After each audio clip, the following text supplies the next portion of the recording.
Hey learner, welcome back to my channel. Please like and subscribe. Today we are going to learn about globalization and the Indian economy.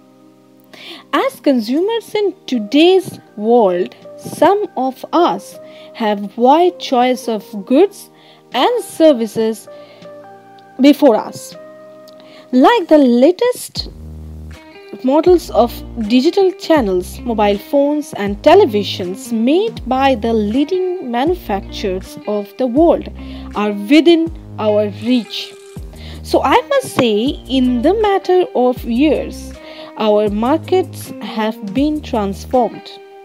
Until the middle of the 20th century, production was largely organized within centuries. Nowadays, trade was main channel connecting distant countries. This is before the large companies called multinational corporations or MNCs that emerged on the sense. So in the first 2 or 3 decades, more and more MNCs have been looking for locations around the world, and this which would be cheap for their production. Foreign investment by MNCs in these countries has been rising. At the same time, foreign trade between countries has been rising rapidly. A large part of the foreign trade is also controlled by MNCs. So the results of the greater foreign investment and greater foreign trade has been greater integration of production and markets across countries. So we must say that the globalization is this process of the rapid integration or interconnection between countries, where the MNCs are playing a major role in the globalization process.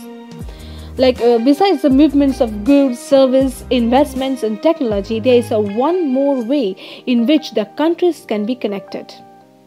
And for this case, most regions of the world are in the closer because of the globalization. Now,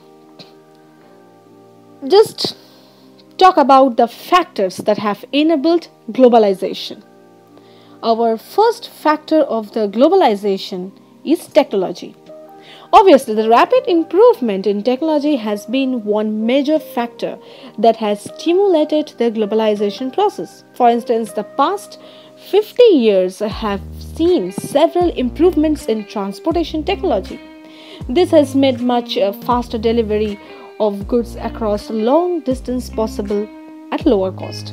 Another is liberalization of foreign trade and the foreign investment policy. Next, obviously, economics of scale. Because of the fact of globalization, the economics of scale always increased. Next, difference in the tax system, including the VAT and the foreign trade tax and foreign tax also emerged nowadays. Less protectionism, and finally, growth strategies of transactional and multinational companies. So, removing for the trade variation, and we have the globalization. There's one of the biggest part of nowadays. Now we talk about a selection of key aspects of globalization.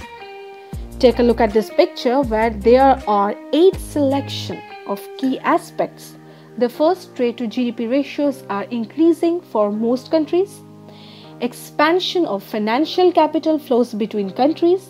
Foreign direct investment and a cross-border M&A. And rising number of global brands like Google, McDonald's, Apple, Samsung, MasterCard, Coca-Cola, Yahoo, etc. And the fifth one is a deeper specialization of labor. Components come from many nations. 6. The global supply chains and new trade and investment routes like South and South trade, East and East trade, Southeast trade, and increasing levels of international labor because the labor increase and the labor migration increase, and the migration within the countries and outside the countries too. And the final, increasing connectivity of people and business through mobile and Wi-Fi networks. So that's all for today. In our next video, we talk about the globalization and the Indian economy in more details. And now, please like and subscribe my video. Press the bell icon for further content. Thank you, and thank you so much.